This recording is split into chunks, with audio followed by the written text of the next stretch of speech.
ठीक है, अब तमीज से बात करिएगा, ठीक है? नहीं, कहाँ गाली दे रहे हैं? गाली का नहीं है, तमीज से बात करिएगा एकदम, ठीक है?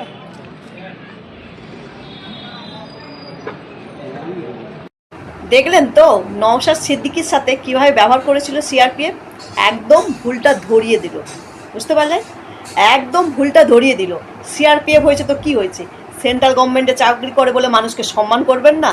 তারপরে ইনি হচ্ছে একজন বিধায়ক। তো এটাই হচ্ছে শিক্ষা। আমি এই ভিডিওটা দিলাম কারণ নওশাদ সিদ্দিকী একটা মানুষ যিনি কিনা তার মুখে না হিন্দু না মুসলিম কাউকে নিয়ে কথা বলে না। কথা কাকে নিয়ে বলে জানেন?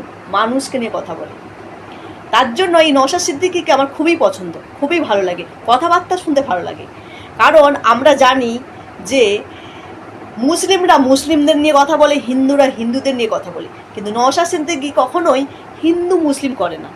আর তাছাড়া এই যে সিআরপিএফটা যে ভাষায় কথা বলেছিল, একদম আঙুল তুলে বুঝিয়ে দিল যে তুমি তোমার জায়গায় থাকো, তুমি তোমার জায়গায় থাকো, তুমি চাকরি করতে পারো, কেন্দ্র বাহিনী হতে পারো, কিন্তু মানুষকে সম্মান দেবেন না।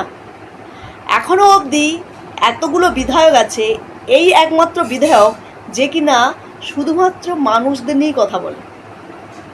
আমি তাই ভিডিওটা করলাম। হ্যাঁ, আমি এই ভিডিওটা করার পরে কিছু মানুষ এসে আমার কমেন্ট বক্সে খুব আজে বাজে কমেন্ট করে, তাতে আমার কিচ্ছু এসে যায় না।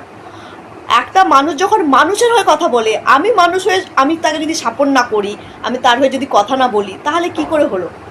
এবার সবার তো আমাকে পছন্দ না হতে পারে, বা আমি যে টাইপ, আমি যেগুলো পছন্দ করি সেটা অন্য কারো নাও পছন্দ হতে পারে। তাতে আমাকে যদি পছন্দ না হয়, যদি 10টা বাজে কথা বলবে, তাতে আবার কিছু এসে যায় না। আমি সেটাও আশা করিনি যে কেউ আমাকে নিয়ে ভালো কথা বলবে। তবে নওশাদ সিদ্দিকীর গুণটা আমি তুলে ধরলাম, বুঝতে পারলেন?